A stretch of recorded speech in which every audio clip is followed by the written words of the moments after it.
에베소 5장 15절 17절 우리 짧은 구절이니까 한 목소리 함께 읽으면 좋겠습니다. 그런즉 너희가 어떻게 행할지를 자세히 주의하여 지혜 없는 자같이 하지 말고 오직 지혜 있는 자같이 하여 세월을 아끼라. 때가 악하니라. 그러므로 어리석은 자가 되지 말고 오직 주의 뜻이 무엇인가 이해하라. 아멘. 저희 이 말씀 가지고 간단하게 송구영신 예배의 의미를 좀 생각해 보려고 합니다. 괜찮으시면 우리 제목만 한번 따라해 보겠습니다. 시작. 다만 송구하지만은 않은 송구, 영신나는 영신. 네, 이 제목을 이렇게 했더니 우리 딸이 아빠 너무한 거 아니야? 어떤 의미인지 알 것 같아요. 그러나 제목만으로도 기억되었으면 좋겠다는 마음에 좀 부담스럽지만 이렇게 한번 해봤습니다. 우리가 송구영신 예배의 의미를 여러 가지로 생각해 볼 수 있을 것 같아요. 근데 일단 이런 건 아닌 것 같습니다. 간절곳에 가야 되지만 그래도 믿는 사람이니까 여기 왔다. 이것도 아닌 것 같고요. 보신각의 재종 타종을 한번 들어야 되는데 그것도 아닌 것 같아서 여기 왔다. 이것도 아닌 것 같고요.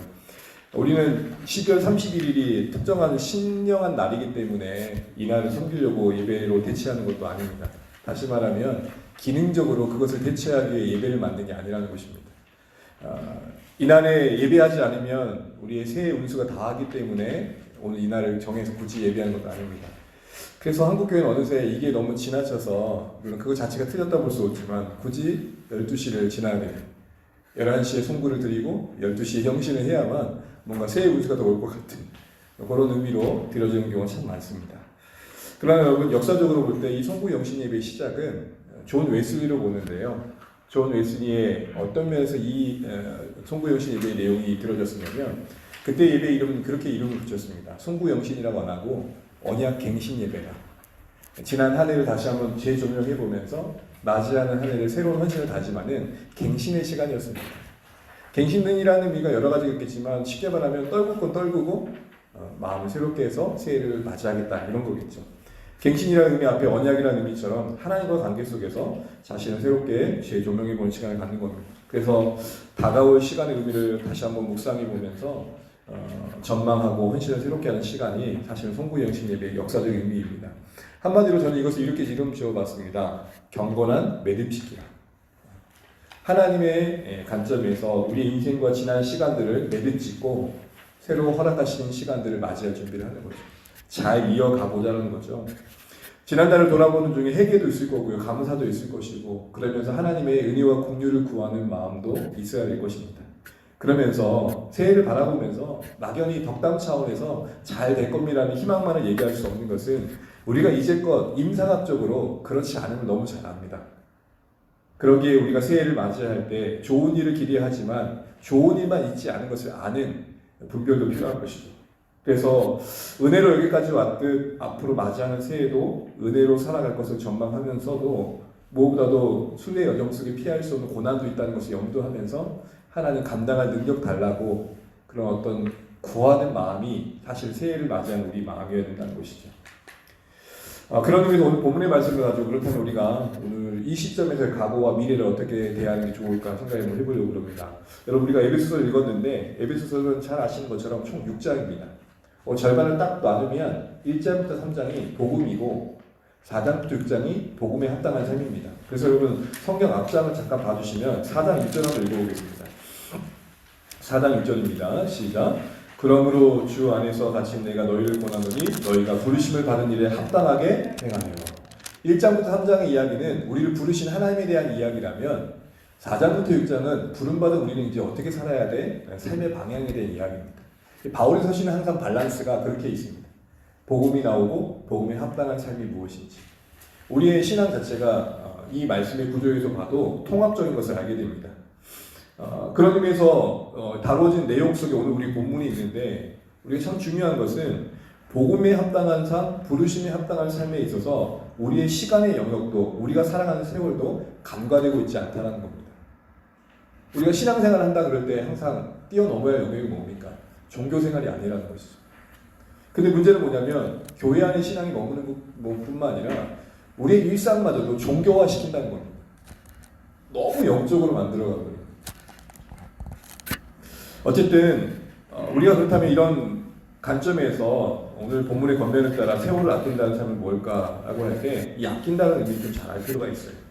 아낀다는 말은 우리가 딱 와닿을 때 어떻게 와닿으세요? 시간을 아낀다 그러면은 이런 의미 아닐까요? 혹시 시간을 쪼갠다 그렇게 와닿지 않으세요? 여러분 혹시 수험생 시절에 우리 은희점에 공부 열심히 잘하셨을 것 같아요. 보면 타임테이블 딱 짜고 1시간 공부하고 뭐 5분 쉬었다. 근데 보통 우리 공부 계획 세우면 쉬는 시간 거의 없죠. 1시부터 2시 국어, 2시부터 4시. 자신을 너무 신뢰하고 가시라는 것 같은. 어쨌든 그런 식으로 이 아낀다는 의미가 들어와 갔습니다. 쉽게 말하면 짝퉁 시간을 잘 활용하는 것으로 이해되어지지만 이 아낀다는 말의 반역은 사실은 구속하라로 바뀌어야 됩니다. 너희의 세월을 구속해라. 이 구속이란 말은 값주고 살아. 영어에서는 이렇게 번역을 했더라고요. 기회를 창출해라.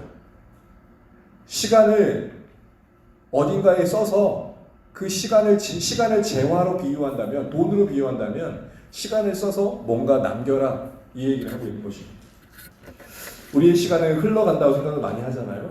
그러면 기독교적인 역사의 관점에서 우리의 시간은 다만 흘러가는 것뿐만 아니라 하나님 앞에 쌓여간다는 것을 잊지 마셔야 돼요. 그래서 바울은 그렇게 얘기하는 거예요. 그런 의미에서 너희들의 시간을 값주고 사야 된다. 모두에게 24시간의 시간이 줬지만 그 시간 그 자체가 가치가 있는 게 아니다. 그걸로 뭘 만들어내고 있냐가 중요하다. 요 얘기를 하면서 아끼라고 얘기를 하는 겁니다. 이유가 뭐죠? 때가 악하니까. 때가 악하다는 말이 무슨 말이에요? 가만히 시간을 두게 되면 세상 흘러가는 대로 따라가게 되어 있다. 가만히 시간을 흘러두게 되면 그 시간 속에 담길 게 아무것도 없다. 이렇게 얘기를 하고 있는 것입니다. 그런 의미에서 세월을 아끼라 이 말은 세월을 구속하라는 말이고, 세월을 구속하라는 말은 세월 속에서 시간 속에서 경험하는 모든 것들이 하나님 앞에 남길 만한 이야기가 되어야 된다 이야기하는 것입니다. 그래서 여러분 시간을 아끼라고 얘기하면서 이어지는 말이 뭡니까? 우리 17절 한번 읽어보겠습니다. 17절 시작. 그러므로 어리석은 자가 되지 말고 오직 주의 뜻이 무엇인가 이해하라. 시간을 아낀다는 것, 시간을 구속한다는 겁니까? 우리에게 주어진 24시간 시간 속에 주의 뜻을 담아낸다는 겁니다. 주님의 뜻이 우리에게 가시적으로 십계명과 같은 걸로 나타나기도 하지만 여기서 주님의 뜻은 하나님의 의지를 말합니다. 지금의 하나님의 의지가 이 역사를 어디로 끌고 가고 있느냐.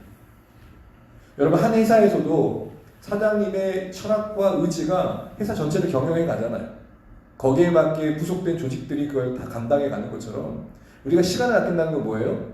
하나님이 역사를 어디로 끌고 가신지를 제대로 알고 거기에 좀 발맞춰 가라 이 얘기를 하는 겁니다. 회사 직원이 열심히 일을 했어요. 근데 사장님의 방향과 의지는 그게 아니에요. 그러면 어떻게 됩니까? 결제 납니까? 안 납니까?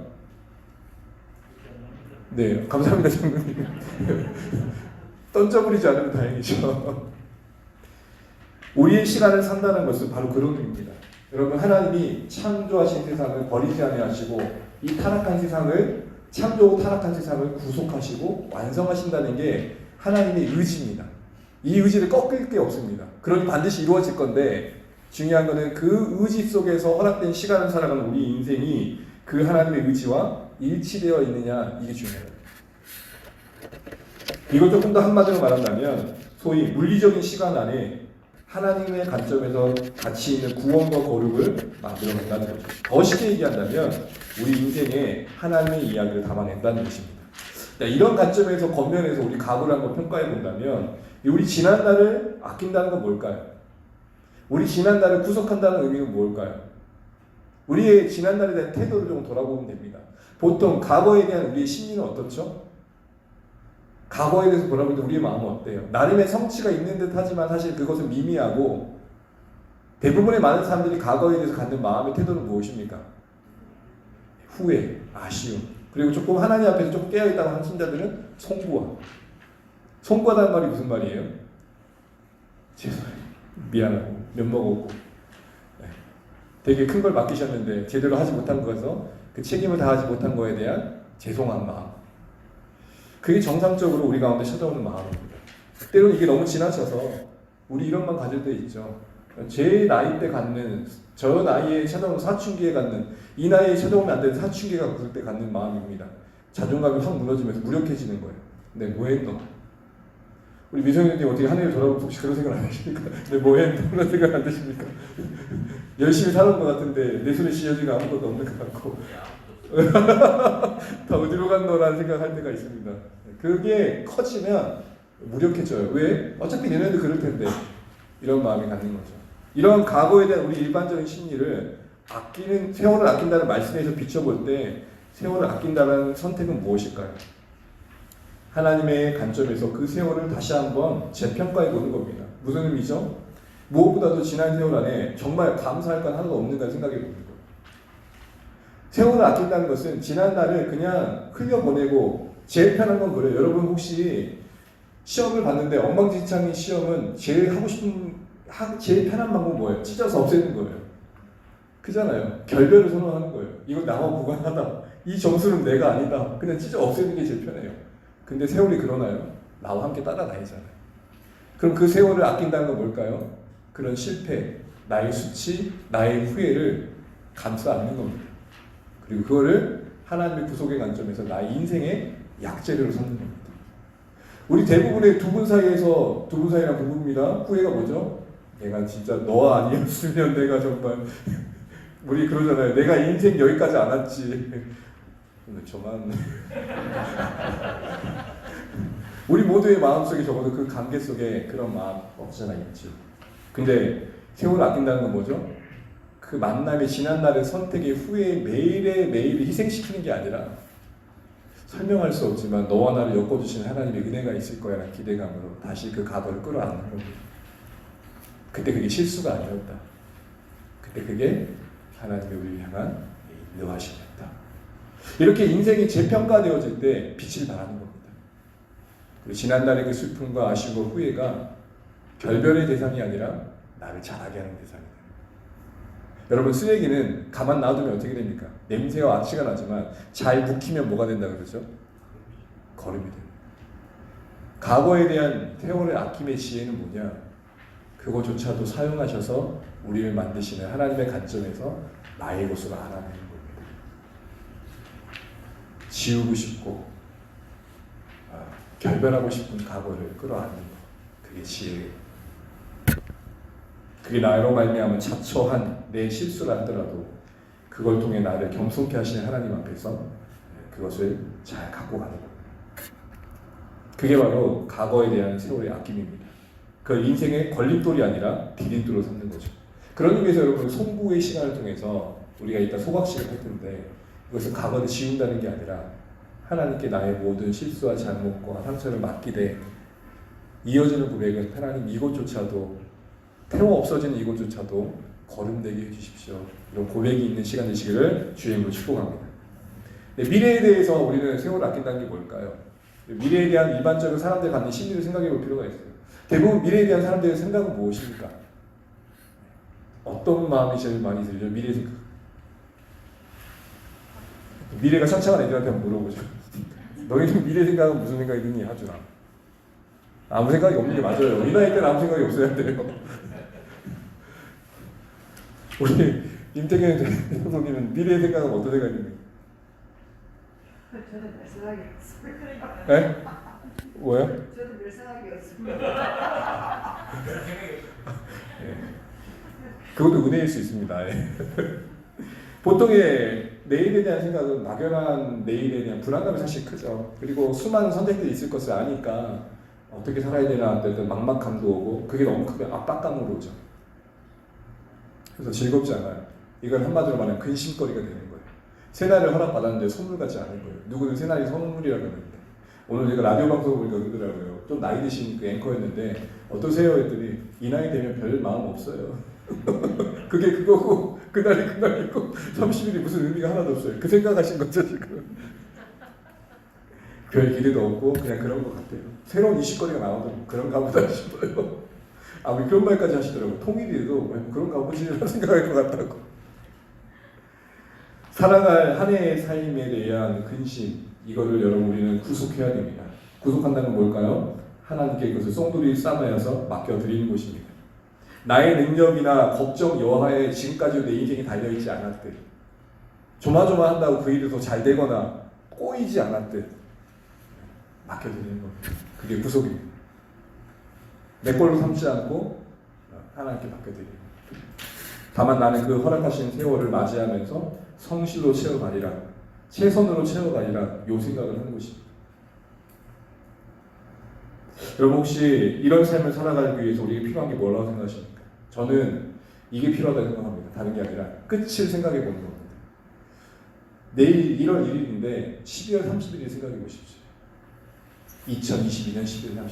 더 멀리는 죽음을 생각해 보십시오. 어느 유명한 CEO가 이런 생각의 방식을 취한다고 해요. 어떤 선택들 속에서 고민될 때 그 기준이 뭡니까 할 때 이게 죽음의 순간에 어떤 의미가 있냐 생각해 보면 딱 답이 나온대요. 대부분.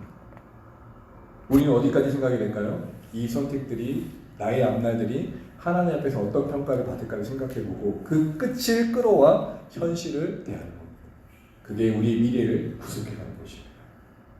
이걸 소위 스크로지 효과라고 그럽니다. 여러분 스크로지라는 사람 아시죠? 되게 상징적으로 되게 욕심 많은 사람. 근데 이 사람이 꿈을 꾸잖아요. 그래서 자신의 과거와 현재와 뭘 보죠? 무덤에 있는 자신을 보죠. 미래를 보죠. 그래서 어느새 뭐 해져요? 착해지죠. 그래서 이렇게 말하는 겁니다. 이와 같이 앞날에 우리가 어찌 될지를 미리 생각하고 그것을 현실로 끌어오는 효과를 스크로지 효과라고 합니다. 우리는 이 세상은 죽음까지만 생각할 수 있겠지만 우리가 어디까지 생각할 수 있습니까? 모든 시간의 주권자이신 하나님 앞에 설다는 생각. 여러분 그거 진짜 잊지 마세요. 우리의 존재와 함께 시간이 사라져 없어지는 게 아니라 하나님 앞에 쌓여간다니까. 그 쌓여가는 시간 속에 우리가 무엇을 담아낼까를 수없이 선택해야 될 텐데 그렇다고 너무 염려하지 마세요. 왜죠? 하나님이 우리 인생의 선한 목적을 이루십니다. 과거의 실수와 실패와 버리고 싶은 결별들은 하나님이 내 인생의 약속을 삼으실 것을 믿고 끌어안는다면 이제는 근심은 하나님께 맡기는 것, 시간을 구속하는 것입니다. 그런 의미에서 우리 전도서 11장 9절 10절의 말씀이 참 인상 깊어요. 이 말씀을 읽고 마치겠습니다. 전도서 11장 9절 10절인데 혹시 찾아보실 수 있으면 잠깐 찾아보시면 좋겠습니다. 전도서 11장 9절 10절 한번 같이 볼 수 있는 분은 같이 읽으시면 좋겠습니다. 시작. 청년이여 내 어린 때를 즐거워하며 내 청년의 날들을 마음에 기뻐하여 마음에 원하는 길들과 내 눈에 보이는 데를 가라. 그러나 하나님이 이 모든 일을 말미암아 너를 심판하실 줄 알라. 그런즉 근심이 내 마음에서 떠나게 하며 악이 내 몸에서 물러가게 하라. 어릴 때와 검은 머리 시절이 다 헛되니라. 지금 솔로몬이 이야기하는 게 뭐냐면 이 청년이라는 나이가 여러분 단순히 젊은 사람을 생각하면 안 됩니다. 나이 광역대가 좀 넓어요. 어쨌든 이 땅에 살아가는 모든 사람들에게 한다고 해도 과언이 아닙니다. 뭐라고 얘기하고 있습니까? 우리의 오늘을 즐기라고 합니다. 기뻐하라고 합니다. 그러면서 뭘 떠나보내래요? 근심을 떠나보내라. 이 말은 근심이 오늘을 누리지 못하게 하더라. 너무 상식적인 말이겠지만 조마조마하는 하루하루의 시간이 흘러가면서 오늘 내가 누려야 할 기쁨과 행복을 팔아버리지 않는 그런 마음이 있으시면 참 좋겠습니다. 앞으로 우리가 맞이할 시간들이 좋은 일만 있을 거라는 그 요행의 마음들은 내려놓으시되 또한 어떤 상황을 만나든 하나님의 통치 아래 있다는 사실을 기억하시면서 그 안에서 미리 근심을 끌어오지 마시고 그 상황 속에서 견디게 하실 하나님에 대해 맡기면서 하루하루 우직하게 걸어가실 수 있는 저와 여러분 되시길 바랍니다. 오늘 말씀대로 세월을 아끼기를 결단하십시오. 과거의 시간에 대해 세월을 아끼면 뭐라고요? 끌어안는 겁니다. 그것조차도 나를 자라게 하시는 하나님의 손길로 받아들이는 겁니다. 미래에 대한 세월을 아끼면 무엇이라고요? 미리부터 근심을 끌어안는 게 아니라 그거는 맡겨드리는 것입니다. 그러면서 오늘의 현실 속에 채워야 할 우리의 손실과 땀과 눈물을 채워가시는 겁니다. 그런 중에 우리는 원치 않는 일도 만날 텐데 그것조차도 하늘에 나는 새를 봐라, 들에 핀 꽃을 봐라, 그거다. 자라고 먹이게 하는 거 나의 손길에 있다. 하물며 너일까 보냐라고 우리에게 강조하면서 주님 되신 아버지 되신 그 하나님의 손길 아래 우리 인생의 있음을 다시 한번 헤아리고 묵묵히 받아들일 수 있는 저와 여러분 되시기 바랍니다. 인생이여 와라, 세월이여 와라, 내가 넉넉히 감수하리라. 나이 들면 너무 두려워하지 마십시오. 늙어짐의 아름다움을 나타내 주십시오. 봄과 여름과 가을과 겨울에 짙은 그 매력들이 각각 있듯 흘러가는 세월을 너무 묵상하지 마시고 이 시간 속에 무엇을 담을까를 더 묵상하셔서 내일을 끌어와 오늘을 가꾸십시오. 이 고민이 주님 앞에 섰을 때 쓸모 있는 고민인가? 그렇지 않은 고민입니까? 이 고민이 하나님 앞에 섰을 때 평가되어질 때 가치 있는 고민인가? 그렇지 않아요. 만약 그렇지 않다면 떨쳐내십시오. 이런 식의 삶의 자세를 가지고 우리의 세월을 구속하여 이 악한 때를 살아가는 신자로서 부르심에 합당하게 살아가는 삶을 만들어 가실 수 있는 2020년 되시기를 2022년 되시기를 주님의 이름으로 축복합니다. 아멘. 우리 이와 같은 고백 가지고 찬양하겠습니다. 지금까지 지내온 거 찬양하시면서 들은 말씀 기억하시면서 우리 함께 잠깐 기도하는 시간 가져보겠습니다.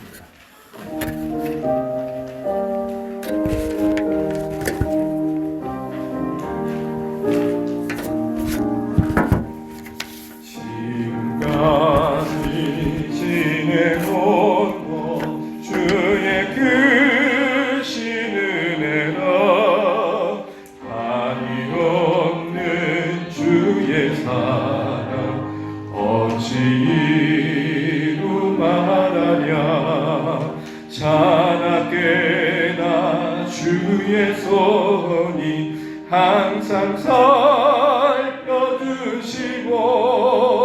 모든 일을 주 안에서 형통하게 하시네. 몸도 맘도 연약하나 새 힘받아 살았네. 아멘. 물 붓듯이 부으시는 주의 은혜 조가나 사랑 없는 거리에나 험한 산길에 갈 때 주의 손을 굳게 잡고 찬송하며 가리라. 주님 다시 배울 날이 날로 다가와 무거운 짐 주께 맡겨 벗을 날도 멀잖네. 나를 위해 예비하신 고향집에 돌아가 아버지의 품 안에서 영원토록. 우리 3절만 다시 하겠습니다. 주님 다시 배울 날이 주님 다시 배울 날이 날로